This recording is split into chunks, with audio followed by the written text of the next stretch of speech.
Assalamualaikum warahmatullahi wabarakatuh. Innal hamdalillah nahmaduhu wa nasta'inuhu wa nastaghfiruh wa na'udzu billahi min shururi anfusina wa sayyiati a'malina. Man yahdihillahu fala mudilla lahu wa man yudlil fala hadiya lahu. Ashhadu an la ilaha illallah wahdahu la syarika lah wa ashhadu anna Muhammadan 'abduhu wa rasuluh. Ya ayyuhalladzina amanu taqullaha haqqa tuqatih wa la tamutunna illa wa antum muslimun. يا أيها الناس اتقوا ربكم الذي خلقكم من نفس واحدة وخلق منها زوجها وبث منهما رجالا كثيرا ونساء واتقوا الله الذي تساءلون به والأرحام إن الله كان عليكم رقيبا يا أيها الذين آمنوا اتقوا الله وقولوا قولا سديدا يصلح لكم أعمالكم ويغفر لكم ذنوبكم ومن يطع الله ورسوله فقد فاز فوزا عظيما أما بعد فإن أصدق الحديث كتاب الله وخير الهدي هدي محمد صلى الله عليه وعلى آله وسلم وشر الأمور محدثاتها وكل محدثة بدعة وكل بدعة ضلالة وكل ضلالة في النار. Ikhwani dan akhwat, kaum muslimin dan muslimat rahimani wa rahimakumullah. Semoga Allah Subhanahu wa taala merahmati kita semua. Walhamdulillah, di malam hari ini kita bertemu kembali di majelis ini yang merupakan salah satu sarana kita untuk menuntut ilmu syar'i. Karena menuntut ilmu sebagaimana yang sering kita sebutkan, menuntut ilmu syar'i adalah kewajiban atas setiap muslim. Dan seluruh anjuran untuk menuntut ilmu, baik di dalam Al-Quran maupun di dalam hadis-hadis yang sahih, itu semua ditujukan untuk ilmu syar'i. Sebagaimana sabda Nabi kita yang mulia alaihi salatu wassalam, talabul ilmi faridatun ala kulli muslim. Menuntut ilmu kewajiban atas setiap muslim.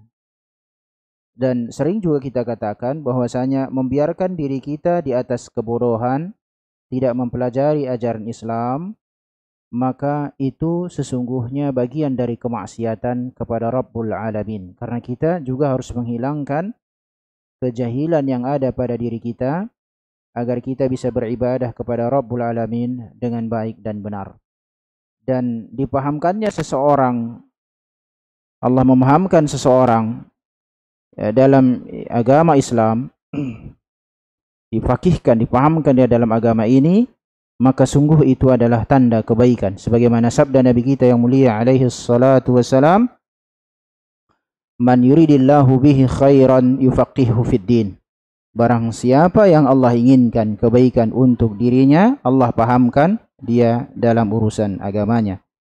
Salawat dan salam kepada Nabi kita yang mulia alaihi salatu wassalam, kepada keluarganya, sahabat-sahabatnya, dan orang-orang yang mengikuti beliau dengan baik. Dan kita sangat meyakini bahwasanya tidak ada satu jalan pun yang mendekatkan kita kepada surga Allah, melainkan telah dijelaskan oleh Nabi yang mulia alaihi salatu wassalam. Sebagaimana tidak ada satu jalan pun yang menjauhkan kita dari neraka Allah, melainkan juga telah dijelaskan oleh Nabi kita yang mulia alaihi salatu wassalam. Karena kita jauh dari jalan kenabian, jauh dari zaman kenabian, maka lagi-lagi perlu kita tekankan untuk mengetahui mana jalan yang telah, yakni jalan-jalan yang mendekatkan kita kepada surga, jalan-jalan yang menjauhkan kita dari neraka, maka perlu dipelajari. Ya. Hari ini kita masuk ke bab baru, bab tentang nasihat. Bab tentang nasihat. Konsekuensi dari kita bersaudara atas nama Islam, maka kita harus saling menasihati. Saling menasihati. Jangan sempat ada di dalam diri kita keyakinan bahwasanya tatkala ada orang yang mengkritisi, begitu bolehlah kita katakan itu bahasanya, atau mengingatkan akan kekeliruan kita terhadap amalan-amalan yang kita lakukan yang disandarkan kepada Islam, kita anggap dia itu sedang mencari-cari kesalahannya. Dan mayoritas kaum kita di negeri ini seperti itu. Ya, jadi amar ma'ruf nahi mungkar itu yang juga merupakan bagian dari nasihat, dikira mencari-cari kesalahan. Ya, mencari-cari kesalahan, dan ini titik permasalahan yang sudah mendarah daging, seakan-akan Islam ini atau seakan-akan yang diamalkan oleh siapa saja atau diyakini oleh siapa saja sudah pasti benar. Kita tahu bahwasanya yang maksum itu hanya Nabi yang mulia alaihi salatu wasalam. Berarti potensi kita salah besar. Ya, dari mana kita mengetahui kita ini salah? Tatkala ada yang mengingatkan kita berdasarkan bukti valid dari Al-Qur'an, dari hadis-hadis Nabi yang mulia alaihi salatu wasalam, kemudian penerapan-penerapan dari era generasi salaf, ya, karena kita bukanlah cerminan Islam. Kita ini bukan cerminan Islam. Maka kita harus mengembalikan, kalau kita ingin bercermin tentang Islam ini, maka itu harus dikembalikan ke generasi salaf dari kalangan sahabat ridwanullahi alaihim ajma'in. Bab fin nasihah. Al-Imam membawakan 3 ayat di sini. Allah berfirman di dalam surat Al-Hujurat ayat 10, innamal mu'minuna ikhwatun. Sesungguhnya orang-orang yang beriman itu bersaudara. Jadi kita ini bersaudara. Ya, dimanapun berada, kita bersaudara. Kemudian, wa qala ta'ala ikhbaran an Nuh alaihi salam wa ansahhu lakum. Allah tabaraka ta'ala berfirman mengabarkan tentang Nuh alaihi salam di dalam surat Al-A'raf, wa ansahu lakum. Ya, wa ansah ini Nuh, aku menasihati kalian. Kemudian tentang Hud, ya, Hud di dalam surat Al-A'raf ayat 68, wa ana lakum nasihun amin. Sesungguhnya dan aku bagi kalian adalah pemberi nasihat yang terpercaya, yang amanah. Ya, memberi nasihat yang amanah. Ini 3 ayat yang dibawakan oleh Al-Imam An-Nawawi rahimahullahu taala untuk memulai babun fi an-nasihah, bab di dalam nasihat. Qala al-muallif rahimahullahu taala babun nasihah. An-nasihatu hiya badlun nushi lil khair. Apa itu nasihat? Nasihat itu adalah memberikan kebaikan kepada orang lain. Jadi tatkala kita menyampaikan sesuatu, ya, dalam bentuk nasihat, itu sebetulnya adalah sebuah kebaikan, bukan malah kita sedang mengorek-ngorek kesalahan yang ada pada diri dia. Tatkala ada jatuh seseorang dalam kesyirikan dan bid'ah, lalu kita berikan masukan, kita berikan bahwasanya ini dia Islam, itu sebetulnya adalah sebuah kebaikan. Selama yang kita sampaikan itu kita memiliki bukti valid. Karena kan bukankah sebagaimana yang telah kita bahas pada pertemuan yang dahulu, dakwah itu harus ditegakkan di atas al-ilmu. Karena seorang dai dia akan memberikan nasihat. Maka apabila dia tidak memiliki latar belakang atau tidak memiliki keilmuan dalam perkara yang hendak dia sampaikan, maka itu bukan nasihat. Bisa jadi yang diajarkan adalah disampaikan adalah bid'ah atau penyimpangan. Ya. Wa qad ja'ala an-nabiy sallallahu alaihi wasallam ad-din an-nasihah. Nabi sallallahu alaihi wasallam telah menjadikan agama ini nasihat. Agama ini nasihat. Semua kebaikan di dalam agama ini. Faqala ad-dinun nasihah, ad-dinun nasihah, ad-dinun nasihat. 3 kali dikatakan oleh Nabi kita, agama ini nasihat, agama ini nasihat, agama ini nasihat. Qalu liman ya Rasulullah, maka para sahabat mengatakan, untuk siapa wahai Rasulullah? Qala lillahi wa li kitabihi wa li rasulihi.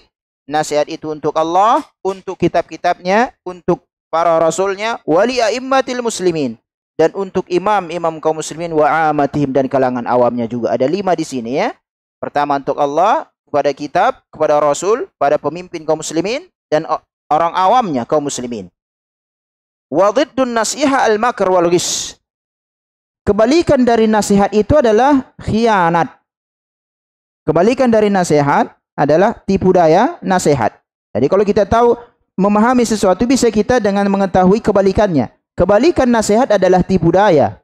Kebalikan dari nasihat itu adalah makar, khianat, ya, dan seterusnya dari hal-hal yang bertentangan dengan makna pemberian kebaikan kepada orang lain.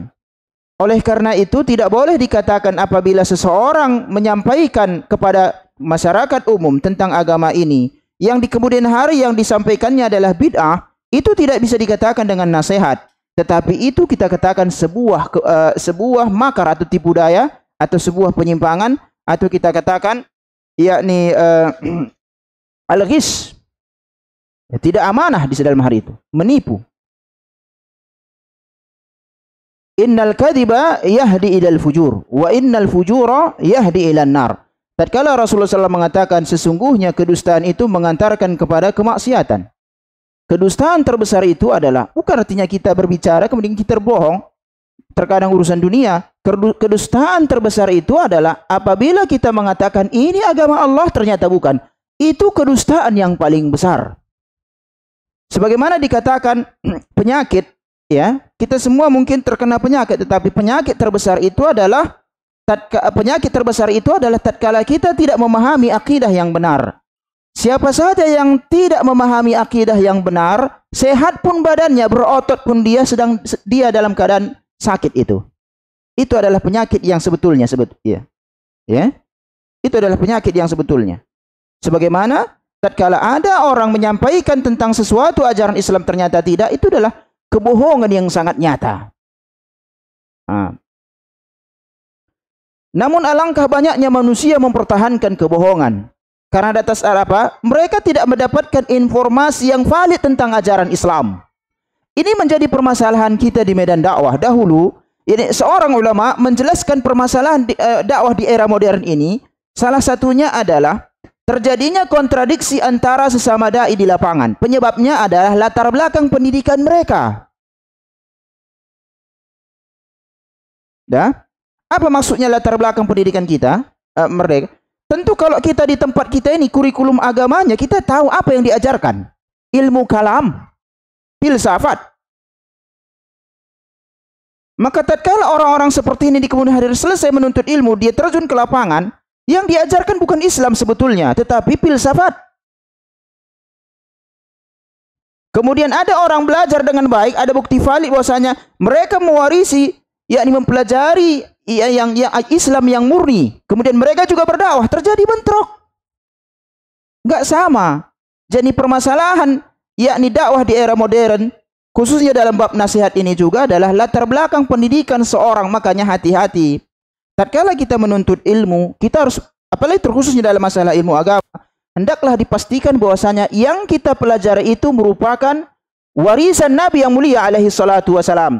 Bukan bukan hanya sekedar untuk mendapatkan gelar sarjana. Saya sudah katakan, antara gelar sarjana dengan rezeki nggak ada kaitannya. Nggak ada. Ya, maka hati-hati dalam masalah ini. Tidak ada kaitannya dengan antara gelar sarjana dengan rezeki. Ya. Kalau mau ilmu sebetulnya belajar dengan baik. Karya-karya para ulama sudah banyak. Ya, sudah dicetak. Kemudian dipelajari, kalau nggak paham ditanya kepada ahlinya. Kemudian summa saddara al-muallifu hadzal bab bi salasi ayat. Muallif al-Imam Nawawi memulai bab ini dengan 3 ayat. Innamal mu'minuna ikhwah. Itu yang pertama, ayat pertama. Ya, di dalam surat Al-Hujurat ayat 10.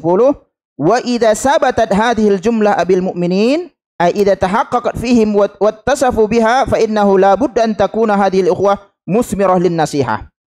Apabila telah tetap, ya, telah terrealisasi pada diri mereka, telah tersifat dengan mukmin, ya.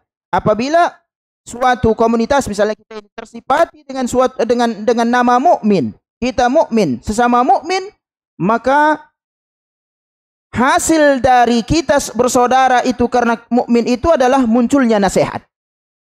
Karena nggak mungkin dalam keluarga sendiri apabila ada keluarga kita akan mengatakan yang baik kepada dia, kepada saudara kita, abang kita, adik kita, persaudaraan. Tentu yang baik akan kita sampaikan kepada dia, itu nasihat. Dan yakni persaudaraan terbesar itu adalah persaudaraan yang ditegakkan di atas dasar agama. Maka muncullah dari persaudaraan itu nasihat.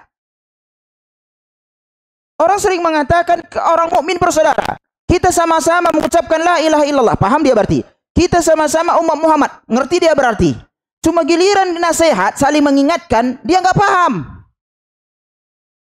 Artinya adalah jika kita membiarkan penyimpangan dalam Islam atas dasar persaudaraan, ini nggak persaudaraan namanya. Bukan persaudaraan namanya itu. Ya. Konsekuensi dari persaudaraan, kita harus saling mengingatkan. Kalau memang betul-betul kita mukmin yang bersaudara, dan pada faktanya kita mukmin. Kaum muslimin kita lihat mukmin. Dan otomatis mereka bersaudara, kita bersaudara. Hasilnya adalah kita harus saling memberikan nasihat. Baik dari podium, ataupun kajian sepertinya, ataupun tulisan-tulisan dan lain sebagainya. Jika ada orang terganggu dengan nasihat yang disampaikan oleh saudaranya yang mukmin yang lain, dia terganggu dengan nasihat itu, dia nggak paham arti persaudaraan muslim. Ya. Nah. Dan kita pikir persaudaraan muslim itu atas nama Islam, kemudian kita bersaudara begitu saja, membiarkan penyimpangan kanan kiri. Dengan alasan musuh kita sama, orang kafir. Nggak usah kita ajari bahwasanya orang kufar itu yakni musuh. Musuh maksud saya ini adalah memang mereka nggak akan ridho dengan kita, kan begitu, sampai mengikuti ajaran mereka. Semua kaum muslimin paham dalam masalah ini. Dan itu nggak perlu diingatkan. Orang kafir, semua orang tahu. Seandainya datang misalnya, yakni sebagaimana yang dahulu saya katakan, kalau ada misionaris atau orang-orang yang yakni mengajak manusia ke agama Nasrani misalnya, itu kalau yang diajaknya yang nggak pernah sholat sendiri pun nggak akan mau itu. Ya, yang nggak pernah sholat, yang penting saya muslim saya, ngapain pula saya dia? Cari yang lain lah, kan begitu. Kenapa? Sama sikap. Ya, tetapi konsekuensi dari persaudaraan ini adalah menjaga kemurnian Islam. Menjaga kemurnian Islam. Otomatis akan ada nanti membantah, ada mengingatkan, bahkan ada yakni konsekuensi dari boikot di saat kuat kaum muslimin. Ada konsekuensi ke arah sana. Sebagaimana di era Rasulullah SAW diboikotnya sebagian sahabat. Dan itu bagian dari nasihat. Sebagai bentuk persaudaraan. Ya. Wal wajibu 'alal mu'minin an yakunu kama qala Allah azza wa jalla innamal mu'minuna ikhwah wa hum ikhwatu fid din. Kewajiban atas setiap orang-orang beriman, hendaklah mereka sebagaimana disebutkan Allah Subhanahu wa taala, sesungguhnya orang-orang beriman itu adalah bersaudara. Maka mereka itu adalah orang-orang yang bersaudara di dalam agama. Wal ukhuwah fid din aqwa minal ukhuwah fin nasab. Persaudaraan yang ditegakkan di atas agama lebih kuat dari persaudaraan karena garis keturunan. Ya. Karena Allah yang mengatakan, bal innal ukhuwah fin nasab ma'adamid din laisa bisyai'. Ini rumus. Persaudaraan karena garis keturunan, kebetulan sedarah, tanpa disertai adanya kesamaan agama, itu tidak bernilai apa-apa. Walihada qala Allah azza wa jalla li Nuh. Oleh karena Allah Subhanahu wa taala berkata kepada Nuh di dalam surat Hud, di dalam disebutkan dalam Hud. Nuh, ya. Inna bani min ahli wa inna wa'dakal haq. Dalam surat Hud ini. Inna bani min ahli wa inna wa'dakal haq. Sesungguhnya putraku ini keluargaku. Kata Nabi Allah Nuh alaihi salam. Dan janjimu hak. Janjimu hak. Kan begitu. Allah mengatakan innahu laisa min ahlik. Putramu itu bukan bagian dari keluargamu. Innahu amalun ghairu saleh, karena dia beramal dengan amal yang tidak saleh. Allah mengingkari putra Nuh. Kan putranya sendiri, darahnya itu. Tapi Allah mengatakan itu bukan keluargamu. Menunjukkan persaudaraan yang paling kuat, persaudaraan yang ditegakkan di atas agama. Bukan persaudaraan yang ditegakkan di atas nasab. Yang tidak disertai dengan kesamaan agama atau keyakinan. Ya. Ammal mu'minuna fa innahum wa in taba'at aqtarahum wa tabayanat lughatuhum fa innahum ikhwatun mahmakan. Adapun orang-orang beriman, meskipun wilayah mereka berjauhan, meskipun bahasa mereka berbeda-beda, namun mereka itu adalah bersaudara bagaimanapun keadaannya. Wal akh la budda an yakuna nasihan li akhihi. Saudara-saudara seorang saudara pastilah akan memberikan nasihat kepada saudaranya yang lain. Mubdiyan lahul khair, mubayyinan dzalika lahu da'iyan lahu. Menampakkan untuk saudaranya itu kebaikan, menjelaskan kebaikan dan menyeru saudaranya itu kepada kebaikan. Kan begitu di hati persaudaraan. Proses yang sedang kita lakukan di sini adalah bagian dari persaudaraan itu sendiri. Ya. Nah. Adapun ayat yang kedua, fahiya qaulu Nuh wa huwa awwalur rusul, rasul yang pertama, yaqulu liqaumihi, dia mengatakan kepada kaumnya, hina da'ahum ila Allah, tatkala Nuh mendakwahi mereka kepada Allah. Ya. Wa ansahu lakum wa a'lamu minallahi ma la ta'lamun. Wa ansahu lakum, aku memberikan nasihat kepada kalian, nasihat. Ya. Dan aku mengetahui dari Allah apa yang kalian tidak mengetahuinya. Yakni lastu bighasin lakum. Aku tatkala memberikan nasihat kepada kalian, aku sedang tidak mengkhianati kalian. Aku sedang tidak mengajarkan kepada kalian keburukan. Wala khadir. Ya. Wala khadir. Sama semua. Aku tidak sedang melakukan makar, melakukan muslihat, menjelaskan kepada kalian kejelekan, mengajak kalian kepada yang buruk. Walakinni akan tetapi aku adalah pemberi nasihat. Tadi kita katakan nasihat itu adalah menyampaikan kebaikan kepada orang lain. Kata nasihat itu hanya diberikan, pemberi nasihat itu hanya ditujukan kepada orang yang memberikan kebaikan. Makanya ada kata penasehat. Penasehat itu nggak boleh kerja yang ngerusuhi. Ya. Penasehat itu seharusnya dia menyelesaikan masalah. Dia memberikan kebaikan-kebaikan kepada orang yang mengangkat dia sebagai penasehat. Nasih. Pemberi nasihat. Jadi di sini kita ketahui dakwah ini dari dakwah Nuh mendakwahi kaumnya, ya. Mengajak manusia ke jalan Allah. Nuh mengatakan, aku sedang tidak, yakni mengajak kalian kepada penyimpangan. Ini harus diketahui oleh siapa saja pun yang menyampaikan agama ini kepada masyarakat. Siapapun dia harus mengerti ini. Yang harus dia sampaikan itu, kalau dia ingin memberikan nasihat, dia tidak boleh berkhianat kepada kaum muslimin. Tidak boleh dia mengajarkan kesyirikan, tidak boleh dia mengajarkan bid'ah. Tidak boleh dia mempertahankan keyakinan-keyakinan yang bertentangan dengan ajaran Islam atas dasar persaudaraan. Konsekuensi dari persaudaraan itu sendiri, ikhwan, sesuatu yang bertentangan dengan syariat itu harus diingatkan. Terkhusus misalnya dalam adat istiadat kita, apabila terjadi pertentangan dengan syariat kita, diingatkan, bukti kita bersaudara. Bukan dibiarkan. Ayat yang ketiga, Al-A'raf, wa ana lakum, tentang Hud, wa ana lakum nasihun amin, dan aku bagi kalian adalah pemberi nasihat yang jujur. Wa ala kulli hal yajibu 'alal mar'i an yakuna li ikhwanihi minan nasihin mubdiyan lahumul khair da'iyan lahum ilaihi hatta yuhaqqiqa bidzalika al-ukhuwah imaniyah. Bagaimanapun, yakni wajib atas setiap orang memberikan nasihat kepada saudaranya, menampakkan bagi saudaranya itu kebaikan, mengajak saudaranya itu kepada kebaikan, menampakkan, mengajak, agar apa? Agar terrealisasi tampak arti persaudaraan itu sendiri. Jika ini tidak muncul di kalangan kita, hanya sekedar kumpul-kumpul begitu saja, itu kita sedang tidak memaknai arti persaudaraan itu. Terlebih lagi kita sedang melestarikan bid'ah. Terlebih lagi kita berusaha mempertahankan bid'ah tersebut. Berkumpul semua mempertahankan bid'ah tersebut. Lalu dikatakan ini nasihat. Itu bukan nasihat. Karena nasihat tidak boleh.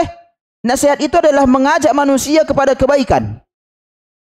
Ya, para nabi tatkala mengajak kaumnya kepada kebaikan, mereka berkata sebagaimana Nuh mengatakan, aku sedang tidak mengkhianati kalian. Ya.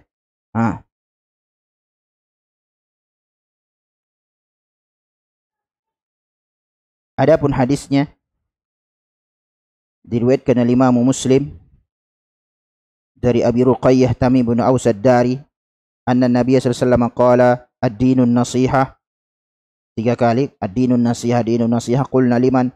Qala lillahi wa li kitabihi wa li rasulihi wa li amyatil muslimina wa amatihim. Rawah Muslim. Tadi sudah kita jelaskan. Bawakan. Ya. Rasulullah mengatakan agama ini nasihat 3 kali, agama ini nasihat, agama ini nasihat. Ingat, jangan lupa arti nasihat. Nasihat itu adalah menyampaikan kepada orang lain kebaikan. Itu nasihat, kebaikan. Yang kalau kita berbicara kebaikan dalam Islam, maka kebaikan yang diinginkan oleh Allah, bukan kebaikan yang kita inginkan. Karena versi kebaikan menurut kita beda-beda. Harus ada disatukan, ya, dari Al-Quran dan hadis. Itu nasihat. Untuk siapa? Untuk Allah, kitabnya, Rasulnya, para pemimpin kaum muslimin, dan seluruh kaum muslimin. Ada 5 di sini. Ya, kita lihat rinciannya. Zakar al-muallif rahimahullahu ta'ala fi babin nasihah salasa hadis. Ada 3 hadis berarti disebutkan tentang bab ini. Hadis yang pertama dari Tamim bin Ad-Dari, anna Nabiya sallallahu alaihi wasallam qala ad-dinun nasihah. Ad-dinun nasihah, ad-dinun nasihah. Agama itu nasihat, agama itu nasihat, agama itu nasihat. Berarti siapa saja yang mendatangkan penyimpangan dalam Islam wajib diingkari. Wajib diingatkan. Tidak boleh dibiarkan. Karena agama ini nasihat dan kita bersaudara. Konsekuensi dari kita bersaudara, kita harus saling memberikan nasihat. Ya, harus ada pengingkaran terhadap penyimpangan. Tidak boleh dibiarkan. Dipertahankan atas dasar kesamaan pola pandang yang tidak memiliki bukti yang valid dari Al-Quran dan hadis yang sah. Itu bukan persaudaraan namanya. Makanya nanti di akhirat mereka tidak bisa membantu. Siapa memberikan syafaat? Rasulullah. Kemudian orang-orang yang akidahnya sama dengan Rasul. Iya kan? Akidahnya sama dengan Rasul. Dan akidah orang yang mendapatkan syafaat pun sama. Jika ini tidak sama, dia tidak memberikan syafaat, dia pun tidak mendapatkan syafaat. Ya?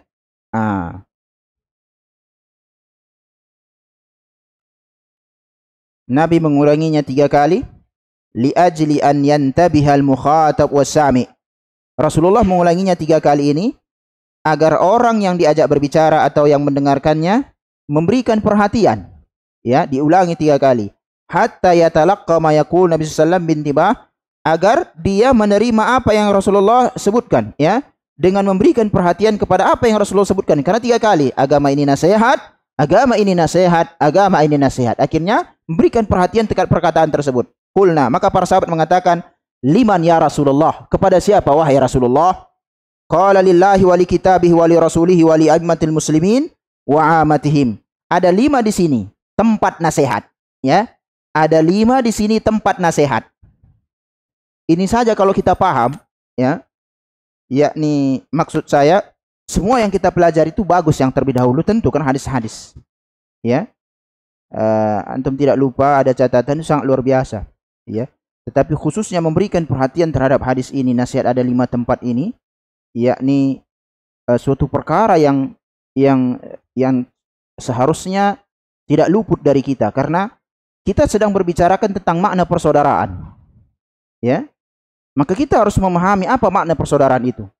Terkadang orang kena subhat juga karena atas dasar persaudaraan. Dia menyimpang juga atas dasar nama persaudaraan. Ya.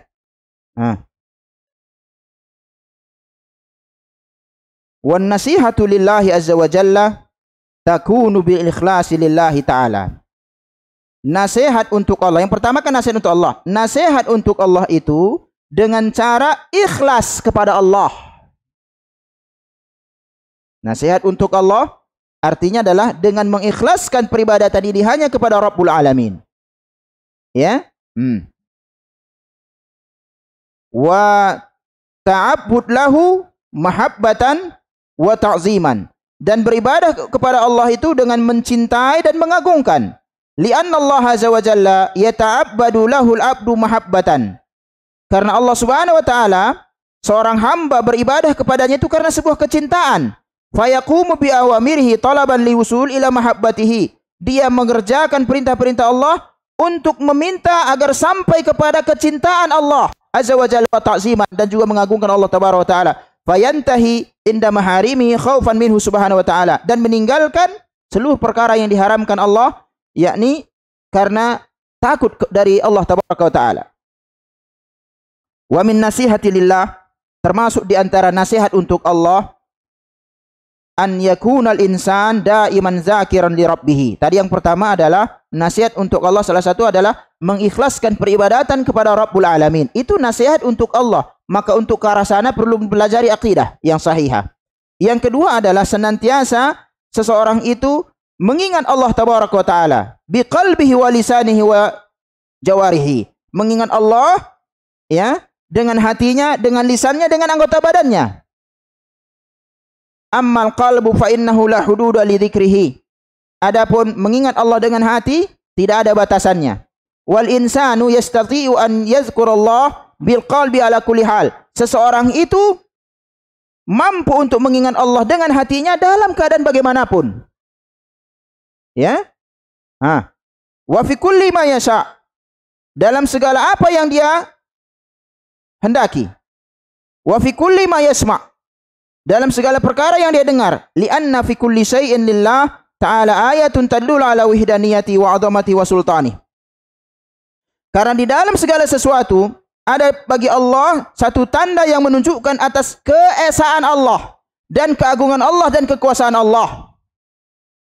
Kita melihat saja misalnya alam semesta ini, itu menunjukkan keesaan Allah. Ya. Yani karena tanda ayat-ayat Allah itu tidak hanya yakni kita lihat misalnya dalam Al-Quran. Seluruh yang kita lihat di muka bumi adalah tanda kebesaran bagi Allah. Yufakkiru fi khalqis samawati wal ard. Dia memikirkan dalam penciptaan langit dan bumi. Yufakkir fil laili wan nahar. Dia memikirkan dalam yakni tentang malam dan siang. Yufakkir fi ayatillahi minasyamsi wal qamar wan nujum. Dia memikirkan tanda-tanda Allah dalam matahari, bulan, bintang-bintang, gunung, pohon-pohon, hewan-hewan yang yakni melata. Fayahdus hadza dzikran lillahi azza wa jalla. Hal ini semua menimbulkan untuk mengingat Allah Subhanahu wa taala. Seharusnya ilmuwan itu tahu dia kebesaran Allah. Bukan malah setelah dia menjadi ilmuwan menjadi ateis. Mengingat Allah, dia melihat semua. Bagi orang para peneliti seharusnya tahu. Bukankah mereka mengatakan dengan teknologi sekarang ini lautan itu hanya 5%. Lautan yang sekarang ini mereka mengatakan hanya baru 5% yang diketahui apa isinya. Kemampuan teknologi di era sekarang. Ini kan menunjukkan kebesaran Allah. Ya, dia mengatakan baru 5%. Di dalam lautan itu apa saja yang mungkin barangkali sudah diteliti. Itu kan butuh biaya. Ya, baru 5% mereka mengetahui ini kira-kira di sini bagaimana keadaannya. Ya?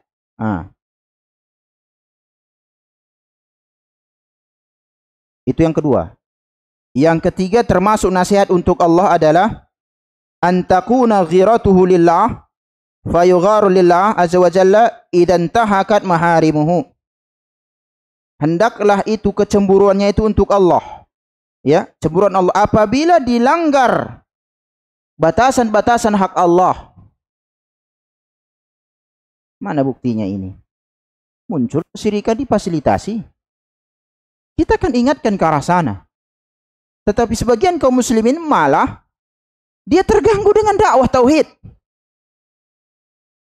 Bagaimana mau diamalkan dengan hak persaudaraan itu tatkala dikatakan agama ini nasihat? Apa yang mau dia lakukan? Agama ini nasihat. Sedangkan ya nasihat untuk Allah itu adalah kita itu cemburu, kita itu yakni tatkala Allah disekutukan.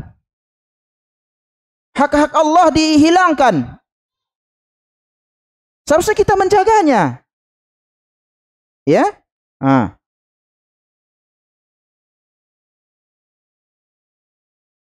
Kama kana Nabi sallallahu alaihi wasallam fa innahu alaihi salatu wasallam kana la yantaqil linasi abadan. Sebagaimana Rasulullah sallam tidak pernah dia Rasulullah itu membalas dendam hanya urusan pribadi Nabi yang mulia alaihi salatu wasallam. Ingat tatkala Rasulullah ke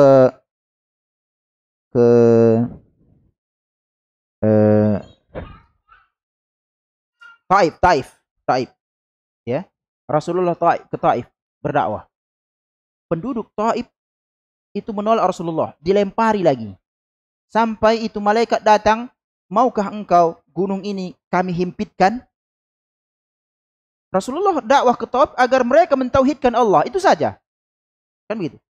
Tatkala Rasulullah disakiti, apa kata Rasulullah? Jangan. Barangkali nanti dari keturunan mereka muncul orang-orang yang beribadah kepada Allah. Kita sekarang nggak seperti itu. Sekarang urusan pribadi kita yang kita pertahankan. Hak-hak Allah enggak. Terbalik. Urusan pribadi kita yang kita pertahankan. Tetapi hak Allah enggak. Dan ini yang saya lihat. Ya. Seharusnya kalau urusan pribadi kita udah gitu. Apa masalah urusan pribadi sudah. Tetapi kalau berkaitan tentang agama ini harus kita pertahankan memang. Ya. Harus kita pertahankan. Nah. Nanti kita lanjutkan lagi. Wassallallahu wasallam ala nabiyina Muhammad wallahu a'lam. Assalamualaikum warahmatullahi wabarakatuh. Rabbuna wa yarda. Asyhadu an la ilaha illallah wahdahu la syarika lah wa asyhadu anna Muhammadan abduhu wa rasuluh. Ikhwani dan akhwat, semoga Allah Subhanahu wa taala memasukkan kita di dalam sabda Nabi kita yang mulia alaihi salatu wassalam. Man salaka tariqan yaltamisu fihi ilman sahalallahu lahu bihi tariqan ilal jannah. Barang siapa yang meniti satu jalan dalam rangka menuntut ilmu, Allah mudahkan bagi dia jalan menuju surga. Kita lanjutkan sedikit lagi yang berkaitan tentang nasihat bagi Allah. Yang pertama tadi kita sebutkan senantiasa, ya, yang pertama adalah ikhlas kepada Allah. Allah mengatakan agama ini nasihat untuk Allah. Yang pertama, bagaimana kita mengamalkan hadis ini? Nasihat untuk Allah itu adalah mengikhlaskan peribadatan kepada Allah. Dan ini bukan perkara yang mudah, enggak. Harus paham kita dalam masalah akidah yang sah. Kewajiban kita mempelajari akidah yang sah. Karena berkaitan tentang misalnya fikih, dahulu sudah saya sampaikan, ujung-ujung fikih, salat misalnya atau yang lainnya, yang berkaitan tentang yakni peribadatan fikih, ujung-ujungnya itu adalah Anda salah, itu saja sebetulnya. Anda salah, Anda menyelisih sunnah misalnya. Tetapi kesalahan dalam masalah akidah itu bisa keluar dari Islam, bisa membuat seseorang kekal di neraka. Kesalahan dalam masalah akidah. Oleh karena itu ini jangan diremehkan, ya, tentang akidah. Karena yakni nasihat untuk Allah salah satunya adalah ikhlas. Perhatikan itu. Yang kedua, nasihat untuk Allah itu senantiasa mengingat Allah, dan mengingat Allah itu banyak caranya. yakni apa yang kita lihat dari tanda-tanda kebesaran Allah. Kemudian yang ketiga adalah adanya kecemburuan apabila dilanggar hak-hak Allah. Itu nasihat untuk Allah. Namun di saat sekarang ini, manusia tidak cemburu tatkala hak-hak Allah itu malah dilanggar. Munculnya kesyirikan, dibelanya kesyirikan, difasilitasi kesyirikan. Bahkan dakwah yang mengajak manusia kembali kepada agamanya, orang terganggu. Persaudaraan, maka dikatakan ini mau persaudaraan yang seperti apa mau diinginkan? Ya. Nah. Kemudian termasuk yang keempat, nasihat untuk Allah itu adalah membela agama Allah. Membela agama Allah yang Allah syariatkan untuk hambanya. Membela ajaran Islam yang murni ini, yang Allah syariatkan untuk hambanya. Karena agama ini pertama milik Allah. Syariat pun punya Allah. Rasulullah SAW itu tidak membuat syariat. Rasulullah hanya menyampaikan syariat. Rasulullah hanya menyampaikan syariat, bukan membuat syariat. Ya. Maka kita harus membela agama ini yang Allah syariatkan kepada hambanya. Dan harus dibatalkan tipu daya orang yang ingin melakukan kerusakan terhadap agama. Dibatalkan, dibantah berarti. Tidak boleh kita diamkan kemungkaran. Ya. Membantah orang-orang yang mulhid, yang berpaling dari agama Allah.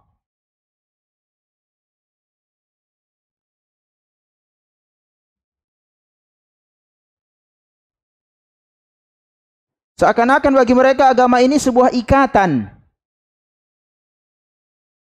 sesuatu hal yang membuat mereka terikat. Kalau kita nggak mau ikut aturan, maka yakni siapa saja yang masuk ajaran Islam, maka dia sudah terikat dengan ajaran Islam tersebut. Ya. Nah. Mereka melihat bahwasanya Islam ini mengekang kebebasan mereka. Seharusnya kita pahami kebebasan terbesar kita apa? Yang merupakan kewajiban pemimpin di negeri ini. Siapa saja menjadi pemimpin. Kewajiban atau kemerdekaan kita yang paling besar itu adalah hak untuk beribadah kepada Rabbul Alamin. Difasilitasi itu. Itu adalah kemerdekaan. Yakni kemerdekaan kita, kemerdekaan yang terbesar itu adalah kita memiliki hak. Kita harus memiliki hak melakukan peribadatan kepada Allah dengan baik dan benar. Dan itu harus difasilitasi. Dan ini nggak ada. Maksudnya difasilitasi, negara turun tangan dalam masalah ini dan ini yang hak gitu dari negara, mana ada? Yang ada adalah toleransi, ya. Yang diajak kita saling toleransi dan lain sebagainya.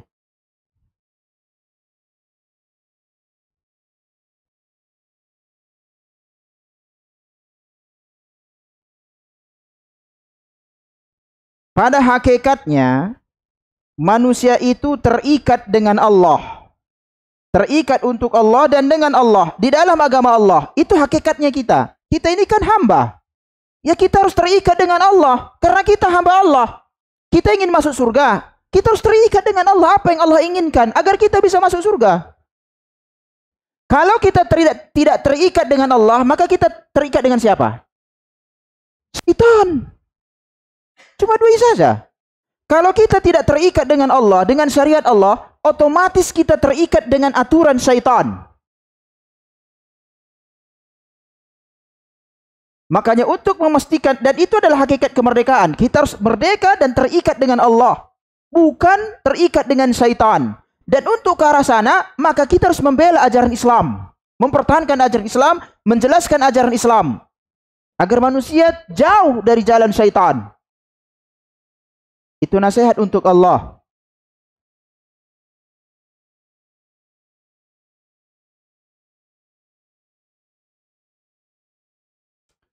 Karena sebagaimana di dalam surat Az-Zariyat ayat 56, Az-Zariyat ayat 56, "Wa ma khalaqtul jinna wal insa illa liya'budun."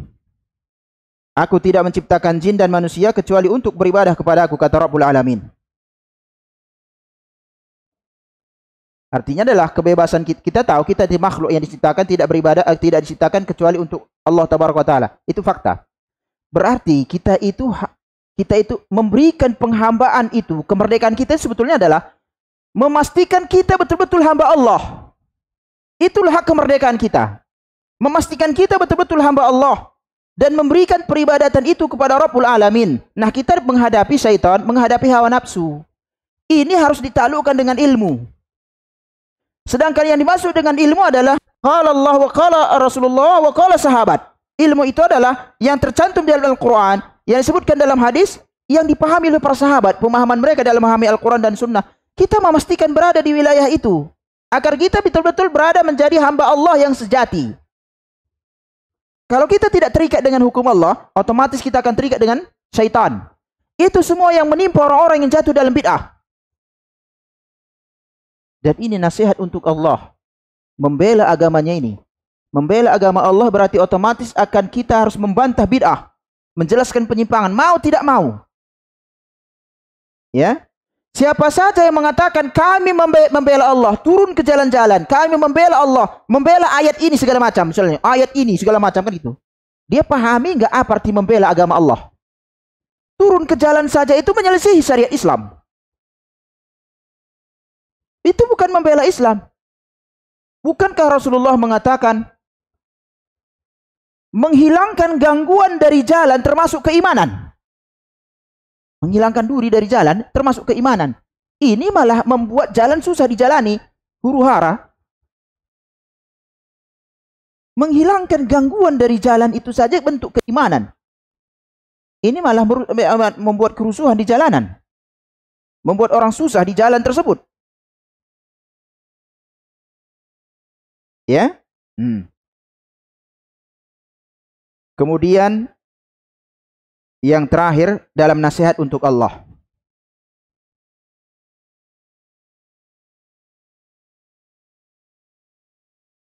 Di antara nasihat untuk Allah itu adalah menyebarkan agama Allah.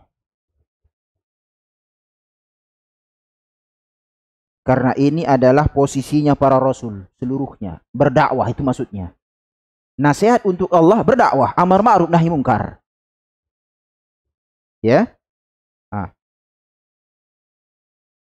Allah Subhanahu wa taala mengatakan dalam surat An-Nahl ayat 36, "Wa laqad ba'atsna fi kulli ummatin rasulan an i'budullaha wajtanibut taghut." Sungguh kami telah mengutus di setiap umat seorang rasul agar mereka mengatakan, mendakwahkan, hendaklah kalian beribadah, mentauhidkan Allah dan menjauhi seluruh taghut. Syaitan, sesembahan-sesembahan selain Allah. Ini posisinya para rasul. Nasihat untuk Allah di sini adalah mendakwahkan Islam ini.